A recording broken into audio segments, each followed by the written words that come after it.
Salam. Apa kabar? Kita berjumpa lagi saat ini di pelajaran pendidikan agama Kristen di Aku Tahu Channel.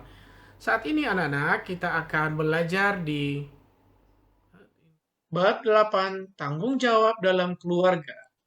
Hari ini kita akan belajar dari tokoh-tokoh Alkitab di part 13.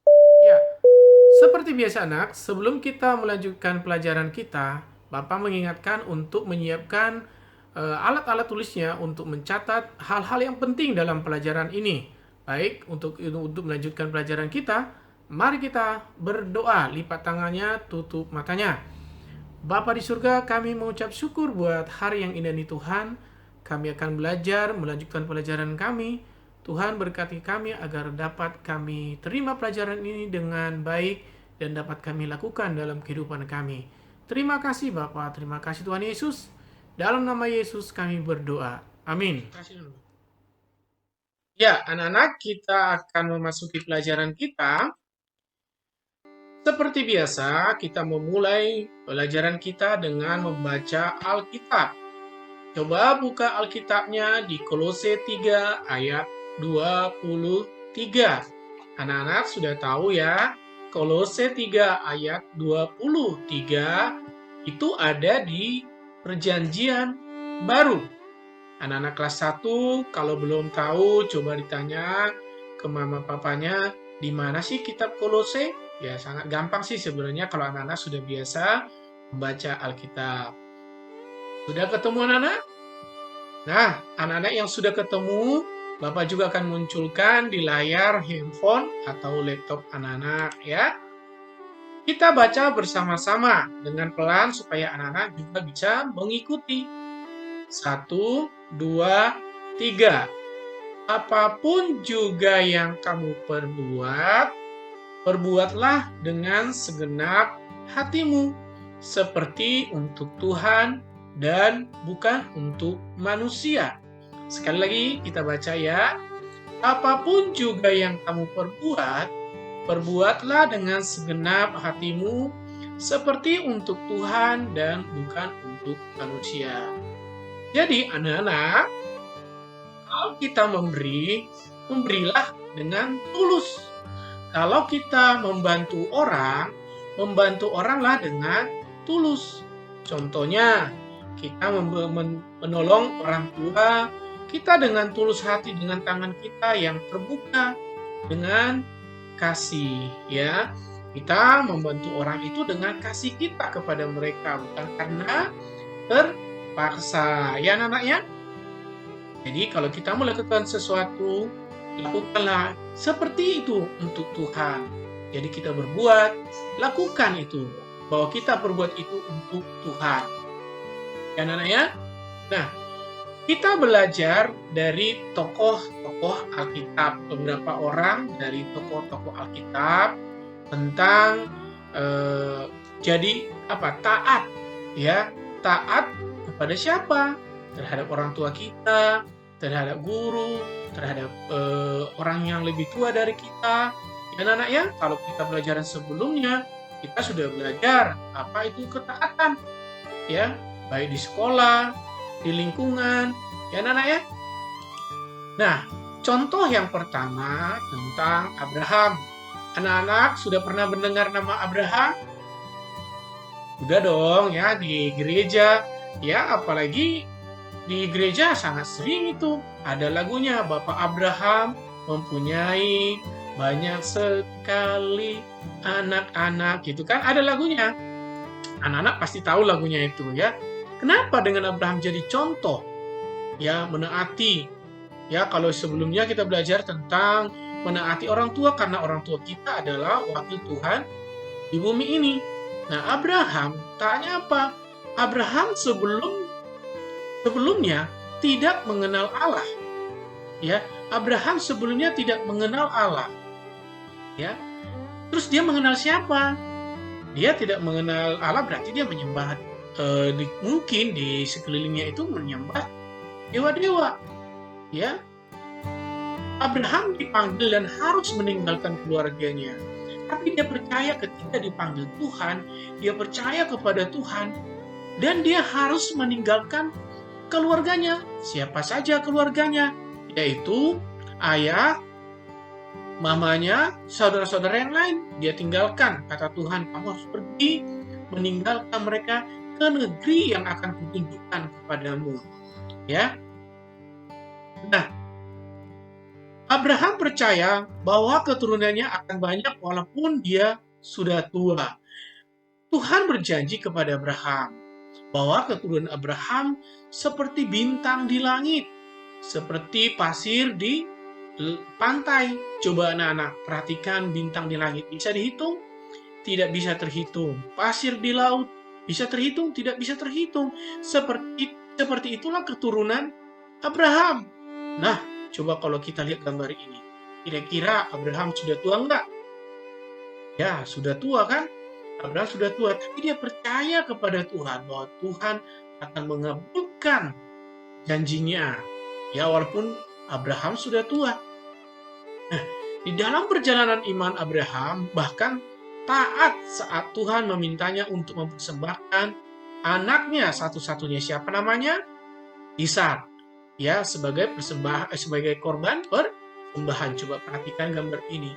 Musa di sini sudah Abraham, maaf ya. Abraham sudah tua. Anaknya satu-satunya yang lahir bagi dia di masa tuanya diminta Tuhan untuk dipersembahkan. Coba bayangkan kalau anak-anak itu punya ayah kalian, cuma kalian anak-anak ini yang jadi anaknya, terus diminta Tuhan harus dipersembahkan. Kira-kira orang tua mau nggak? Itu sangat sedih, ya.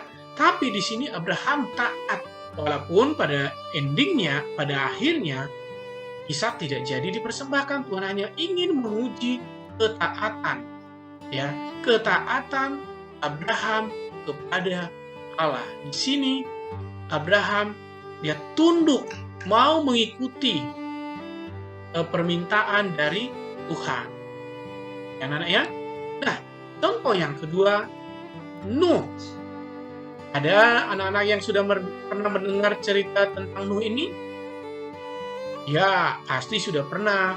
Waktu sekolah minggu, sebelum sekolah pun, anak-anak sudah pernah mendengar namanya Nuh. Siapa itu Nuh?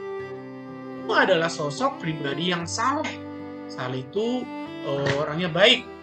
Dan satu-satunya orang yang menaati Tuhan di tengah dunia yang tidak taat, kacau, korup, dan jahat. Pada zaman Nuh itu, orang-orang sudah berbuat jahat di mata Tuhan. Tapi Nuh di mata Tuhan, dia taat di hadapan Tuhan. Nah, kenapa? Karena Nuh itu takut sama Tuhan. Dan dia taat juga. Perhatikan di sini. Nuh di sini ketika disuruh Tuhan membuat batra, dia diolok-olok orang-orang pada zaman itu, dianggap sudah gila. Masa membangun batra di atas gunung? Mana ada orang membangun batra di atas gunung? Dia dianggap gila. Nuh sudah gila. Dan ikut-ikutan lagi anaknya sudah gila. Berarti keluarga Nuh sudah gila semuanya. Tuh. Ya. Meskipun perintah itu tidak mudah, bahkan dia harus menerima resiko dianggap gila oleh orang-orang yang menyaksikannya membangun batra, tapi Nuh tetap taat, patuh terhadap perintah Tuhan. Dan demikian juga kita sebagai anak-anak di rumah harus patuh terhadap orang tua kita. Ya. Kita harus taat terhadap orang tua kita. Nah, perhatikan gambar ini. Di sini kita melihat orang-orang mengejek Nuh. Apa dibilang orang gila? Nuh ini sudah gila. Masa membangun bahtera di atas gunung. Ya.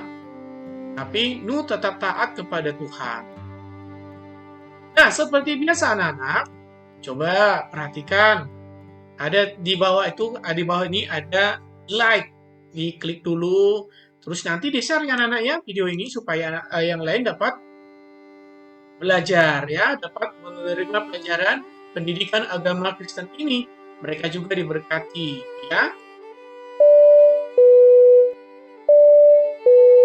Nah, contoh yang ketiga, Samuel. Ya, Samuel ini siapa? Nah, anak-anak pasti sudah pernah dengar juga ceritanya nih semuanya ya. Samuel ini dilahirkan oleh Hana. Jadi ibunya adalah Hana dari hasil doa. Jadi Hana ini sebelumnya kalau kita baca ceritanya, Hana ini tidak memiliki anak dan dia berdoa di bait Allah dan Tuhan memberikan anak. Ya, lahirlah Samuel. Samuel bertumbuh di bawah didikan Nabi Eli. Ya, jadi Samuel ini belajar diajari oleh Nabi Eli di bait Allah. Ya, Samuel taat kepada ibunya dan menggenapi janji Hana bahwa Samuel akan melayani Tuhan di bait Allah. Jadi Samuel ini taat terhadap orang tuanya, ya Hana. Hana bilang, Samuel, kamu harus tinggal di bait Allah, melayani Tuhan ya nak. Samuel ya taat sama orang tuanya. Iya mas, saya akan belajar di bait Allah dan saya mau melayani Tuhan. Karena janji Hana, Samuel akan diserahkan ke Allah kalau dia sudah mulai bertumbuh besar ya. Jadi dia diajari diajari Nabi Eli bagaimana melayani Tuhan. Dan gambar ini ibunya ya pasti sayang terhadap Samuel. Ya, waktu diserahkan ke bait Allah juga pasti sedih, tapi karena itu adalah janji Hana terhadap Tuhan bahwa dia akan menyerahkan anak ini untuk melayani Tuhan. Nah, di sini kita lihat diserahkan. Ini Samuel sudah mulai besar, silakan dididik ya. Jadi anak yang takut akan Tuhan. Nah, di sini Samuel dia taat terhadap ibunya dan taat terhadap Nabi Eli. Ya. Contoh yang keempat, Timotius. Timotius ini. Timotius nama ibunya adalah Eunike. Eunike ya, dia Timotius ini dilahirkan oleh Eunike ibunya ya. Dia dididik oleh orang tuanya. Siapa? Eunike ini mengajari Timotius untuk takut akan Tuhan. Bagaimana dia berdoa, bagaimana dia memuji Tuhan ya. Supaya masa depan Timotius takut akan Tuhan. Jadi anak-anak ketika orang tua mengajarkan anak untuk berdoa, memuji Tuhan, harus ya itu karena itu untuk menuntun anak-anak ke masa depan yang takut akan Tuhan. Jadi masa depan anak-anak itu tidak sembarangan, tidak sembrono hidupnya karena sudah diajari orang tua. Nah, di sini juga Timotius diajari oleh orang tuanya. Setelah itu siapa? Pada usia remaja, Timotius dididik oleh Paulus. Paulus anak-anak sudah tahu ya. Paulus ini mengajari Timotius bagaimana melayani Tuhan, bagaimana melayani jemaat Tuhan. Ya, dia di gereja. Ya, di sini Timotius belajar taat terhadap orang tuanya dan terhadap Paulus sebagai gurunya. Ya, bagaimana Timotius harus menghadapi jemaat yang lebih tua dari dia. Karena di sini Timotius melayani Tuhan ke gereja terlibat dia masih muda. Dia harus melayani jemaat Tuhan. Supaya apa? Supaya tidak tersesat jalannya. Ya, ikan di sini. Ini Timotius, ini orang tuanya di belakang. Paulus mengajari dia bagaimana kita harus tunduk terhadap Tuhan, melayani Tuhan. Ya, Timotius taat kepada orang tuanya dan Paulus juga. Nah, di sini Timotius dibawa oleh Paulus untuk pergi belajar. Ya, pergi belajar melayani Tuhan ke lapangan, ke rumah jemaat, ke bait Allah. Dia memperhatikan Paulus bagaimana dia berbicara terhadap jemaat Tuhan, bagaimana menyelesaikan masalah supaya Timotius dapat melayani jemaat ketika Paulus sudah tidak ada di tengah-tengah mereka. Dan anaknya, jadi kita harus taat terhadap orang tua kita, terhadap guru, terhadap orang yang lebih tua kepada kita, terhadap kakak kita, dan kita harus sayang terhadap adik kelas kita. Ya. Nah, inti dari pelajaran kita pada saat ini, taat kepada orang tua dan guru adalah bagian dari taat atau takut akan Tuhan. Ya, ini takut akan Tuhan ya, bagian dari takut akan Tuhan. Jadi taat kepada orang tua dan guru adalah bagian dari takut akan Tuhan. Demikianlah pelajaran kita pada hari ini. Kita akan lanjutkan di pelajaran selanjutnya di pertemuan yang akan datang. Tuhan Yesus memberkati. Shalom.